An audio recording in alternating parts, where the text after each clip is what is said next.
When Rudolf Steiner speaks about winter, nutrition, and inner warmth, he never treats these themes as matters of external comfort or dietary preference. He places them within the great rhythm of earth and cosmos and within the equally lawful rhythm of human incarnation. Winter, in the spiritual scientific sense, is not merely a cold season. It is a condition of the earth's soul life. It is the time when the life forces that expand outward in summer withdraw inward, when growth becomes invisible, and when warmth must be generated from within rather than received from the surrounding world. Human nutrition during winter must be understood against this background if it is to serve the whole human being. In summer, the earth breathes outward. Life forces stream into light, air, and plant growth. The human being, living within this expanded etheric environment, is carried and supported by forces that are already active outside the body. In winter, this situation reverses. The earth contracts. The etheric forces withdraw into the depths of the soil. Plant life retreats into seed and root. Nature no longer offers warmth and vitality freely. The human being must therefore assume a task that in summer is partially carried by the environment, the task of sustaining life forces inwardly. Nutrition becomes one of the primary means by which this task is fulfilled. Steiner emphasizes that the human being is not passively subject to the seasons. Rather, the seasons work through the human organism, and the human organism responds. In winter, the physical body demands greater protection, but more importantly, the etheric body requires strengthening. The etheric body is the bearer of warmth, growth, and formative continuity. When winter nutrition fails to support it, the human being does not merely feel cold. The soul loses ground. Fatigue, melancholy, nervousness, and weakened will are often signs that the etheric body has not been sufficiently supported in its winter task. Inner warmth, in Steiner's view, is not identical with physical heat. Physical warmth is only its outer expression. Inner warmth is a condition in which the human being is inwardly present in the body. It is the capacity of the I to permeate the organism, to take hold of metabolism and circulation, and to work creatively within them.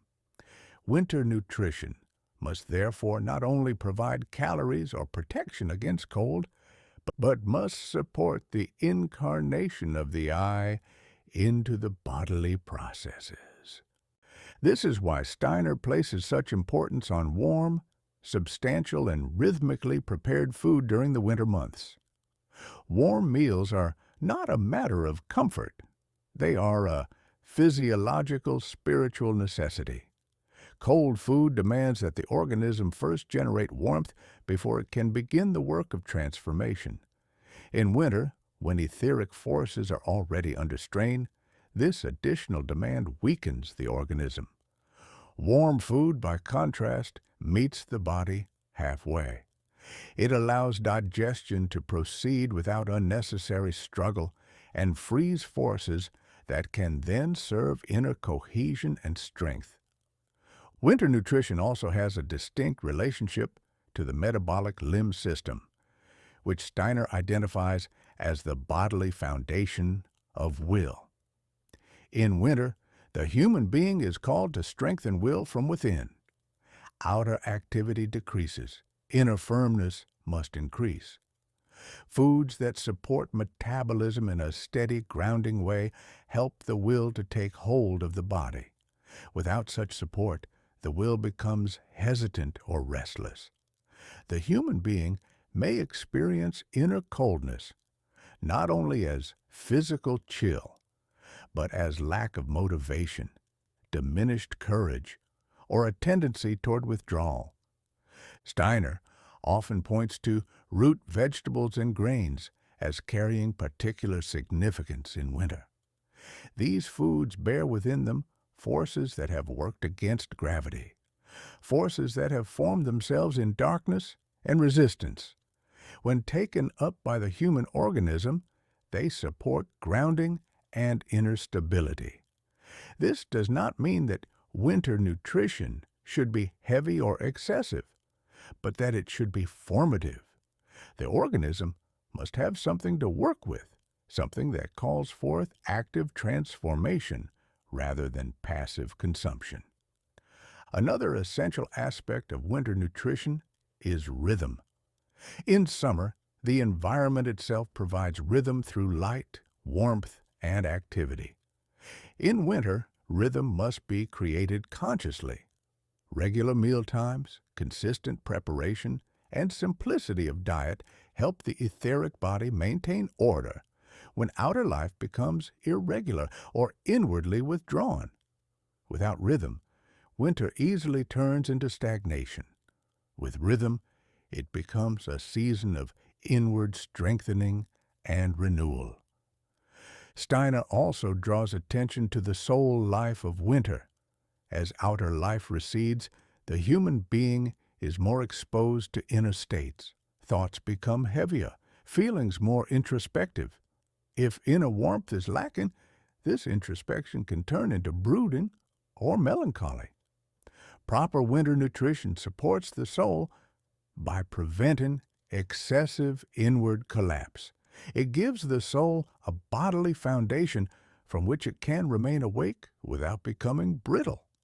Thus, winter nutrition cannot be separated from the spiritual task of the season.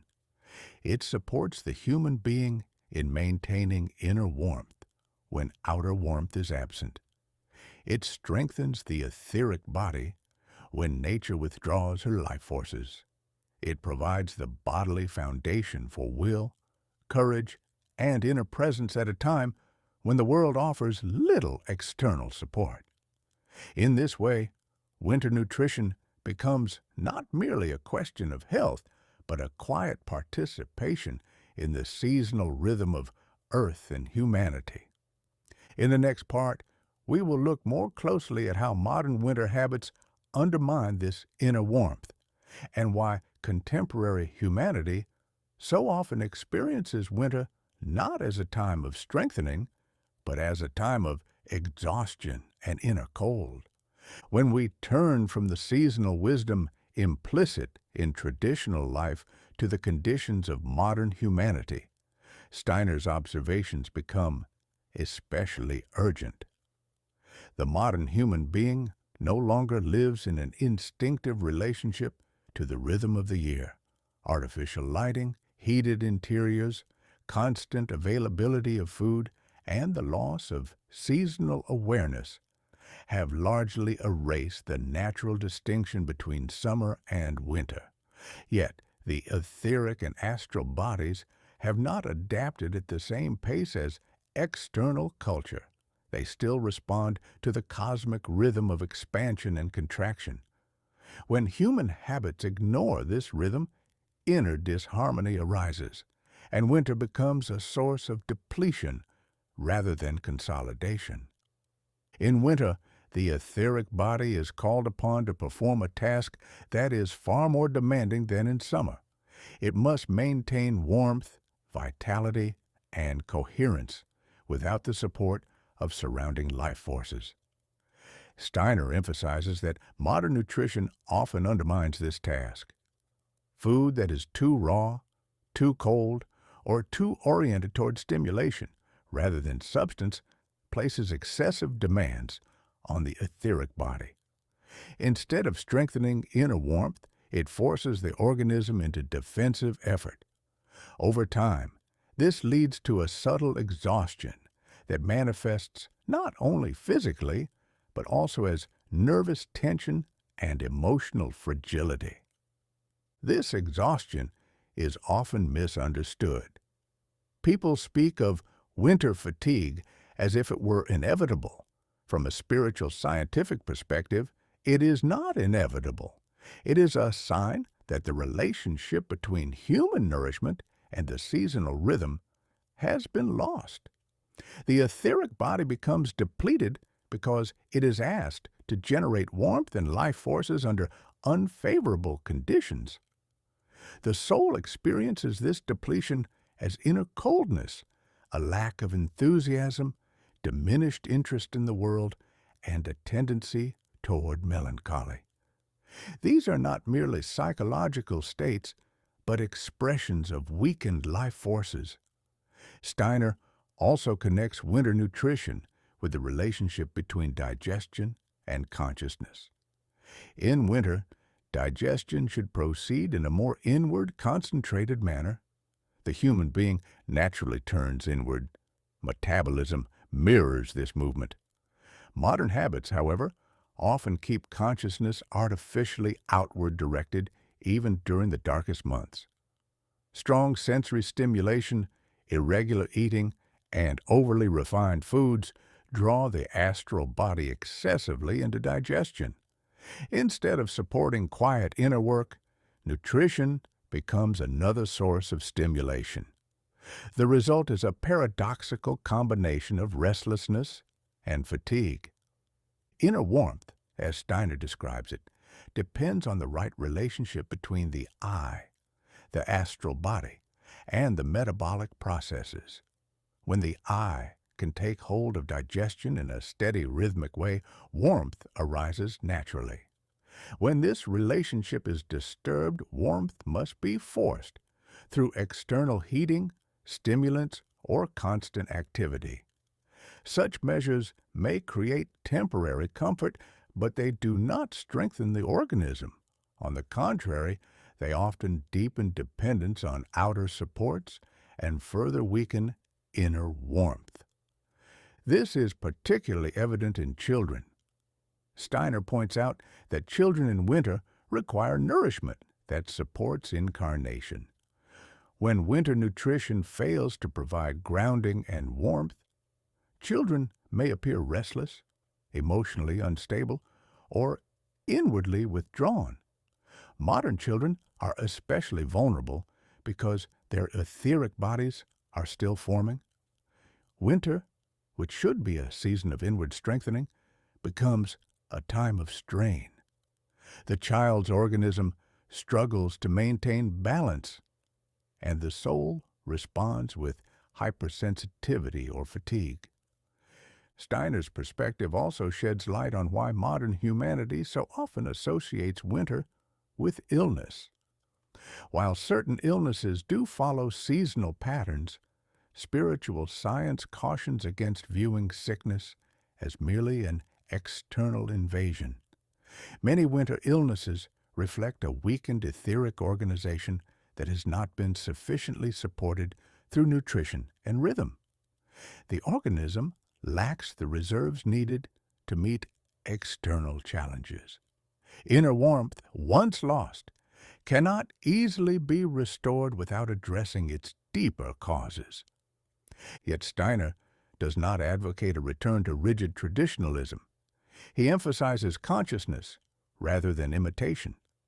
The task is not to reproduce old habits, but to understand the underlying principles. Winter calls for nourishment that supports concentration, warmth, and inner cohesion. This nourishment must be adapted to the individuality and circumstances of each human being. What matters is not a fixed menu, but an attitude toward food that recognizes its seasonal task.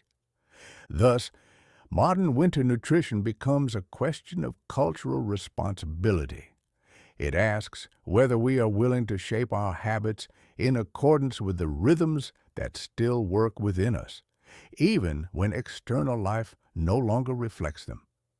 To nourish inner warmth in winter is to resist the flattening of time into uniformity. It is to acknowledge that the human being does not thrive in sameness, but in rhythm. In the next part, we will examine more closely how specific qualities of winter food, its warmth, substance, and formative character, support the etheric body and the development of will during the darkest months of the year. To understand how winter nutrition can truly support inner warmth, we must look more closely at the qualitative relationship between food, metabolism, and the human will. Steiner repeatedly emphasizes that nutrition does not act only through its material components. It carries formative forces that engage the etheric and astral bodies, and through them, the I. In winter, when outer nature offers fewer life forces, these formative qualities become especially decisive. Food must not merely be consumed, it must invite active inner transformation. The metabolic limb system is the bodily foundation of the will. It is here that the human being is least conscious, yet most actively involved. Digestion, circulation, and movement are arenas in which the I works deeply, though usually without awareness. In winter, when movement is often reduced and sensory life contracts, metabolism becomes a primary field in which the human being can remain inwardly active. Nutrition that supports steady rhythmic metabolic processes strengthens the will indirectly but powerfully. Steiner draws attention to the fact that foods which demand genuine digestive work stimulate inner activity. This does not mean food should be heavy or burdensome, but that it should not be overly refined or predigested.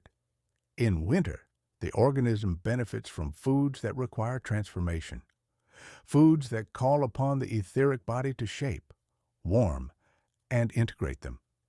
Through this process, the etheric body is exercised rather than depleted. Inner warmth arises as a result of meaningful work, not mere caloric intake. Warmth itself plays a central role here.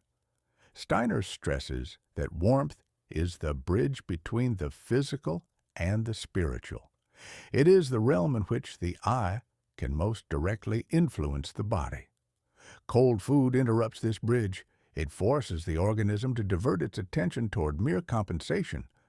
Warm food, by contrast, allows the I to remain present in the digestive process. In winter, this presence is essential.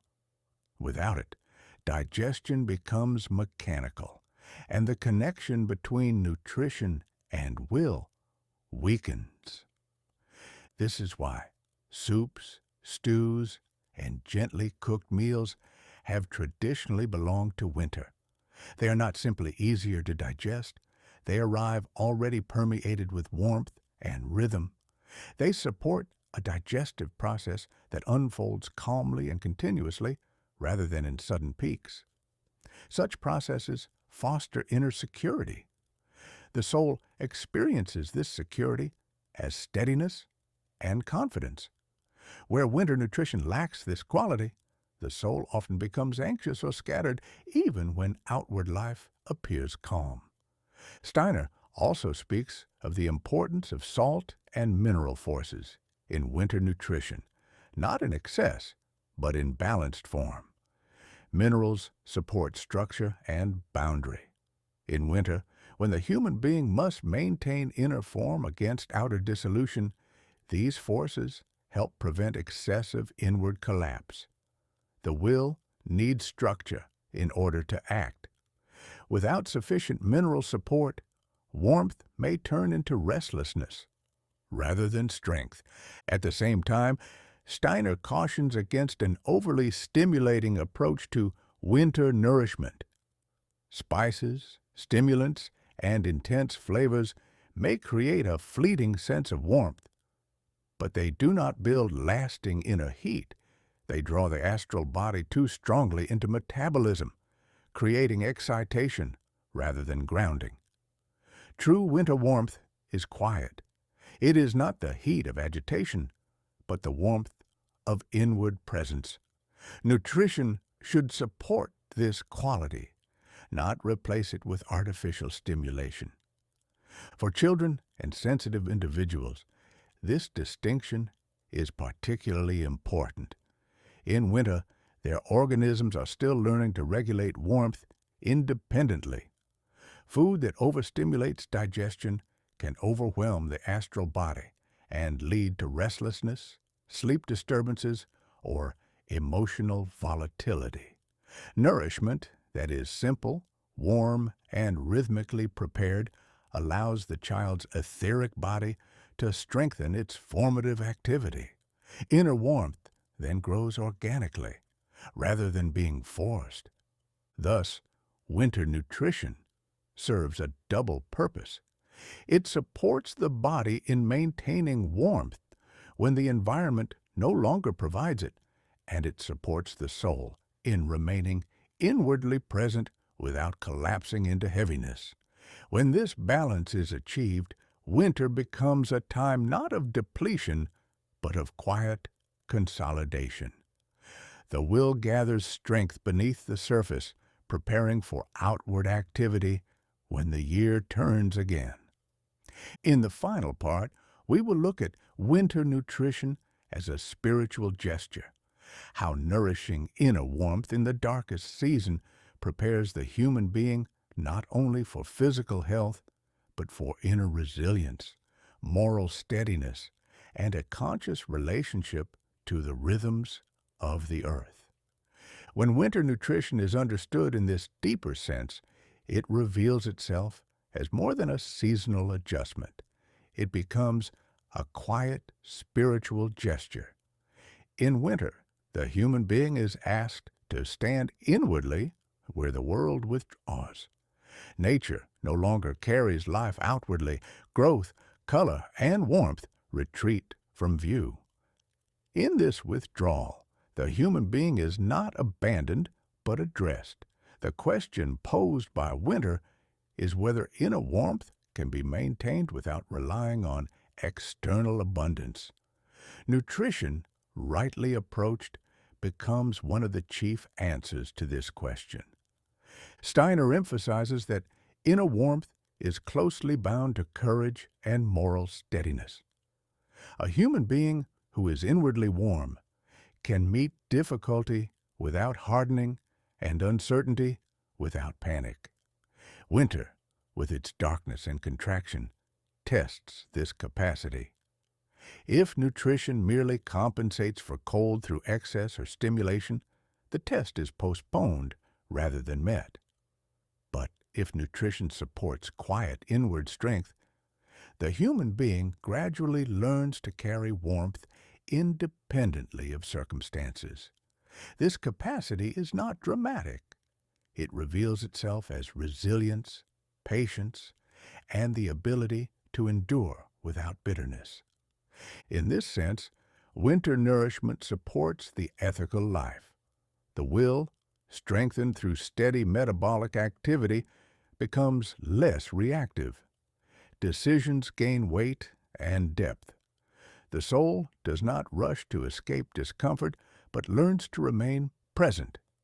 Steiner would say that such presence is a precondition for freedom. Freedom does not arise from ease, but from the ability to remain inwardly active when outer supports are minimal. Winter, therefore, is not merely a physical challenge, it is a schooling of the I. This perspective also illuminates the spiritual meaning of illness in winter. When inner warmth is insufficient, the organism may attempt to protect itself through withdrawal. The human being feels depleted, vulnerable, or inwardly closed. Nutrition that merely suppresses symptoms cannot restore balance. What is needed is a reestablishment of the right relationship between the I, the etheric body, and metabolism. Warmth must be rebuilt from within, step by step. Steiner's approach invites attentiveness rather than quick fixes, an attentiveness to how food, rhythm, and inner attitude work together. Winter nutrition also carries a social dimension. Shared warm meals, regular times of nourishment, and simple preparation create not only physical warmth, but human warmth. Steiner repeatedly points out that the etheric body responds strongly to rhythm and gesture. Eating together, preparing food with care, and maintaining regularity are not sentimental practices. They are formative acts. They help the human being remain connected to life at a time when isolation easily increases. Inner warmth is supported when warmth is also cultivated between human beings. Ultimately, winter nutrition prepares the ground for future growth. Just as seeds lie dormant in the cold earth, gathering forces for spring, the human being gathers inner strength beneath the surface. The will consolidates itself quietly. The soul learns endurance. When spring arrives, outward activity can unfold again without haste, supported by what has been inwardly prepared. Without this winter preparation, growth becomes superficial and fragile. Steiner's spiritual science thus calls for a renewed reverence for winter and its demands. To nourish oneself rightly in winter is to cooperate with the earth's rhythm rather than resist it. It is to accept contraction as a necessary counterpart to expansion. Through this acceptance, nutrition becomes an ally of inner development rather than a mere response to climate. Seen in this light, winter nutrition is not about restriction or indulgence, but about alignment. It aligns the human being with the inward turning movement of the year, strengthens the etheric body in its formative work, and allows the I to remain warmly present in the organism. In a time when modern life seeks to erase all seasonal distinctions, this alignment becomes an act of quiet resistance, and at the same time, a source of deep inner nourishment.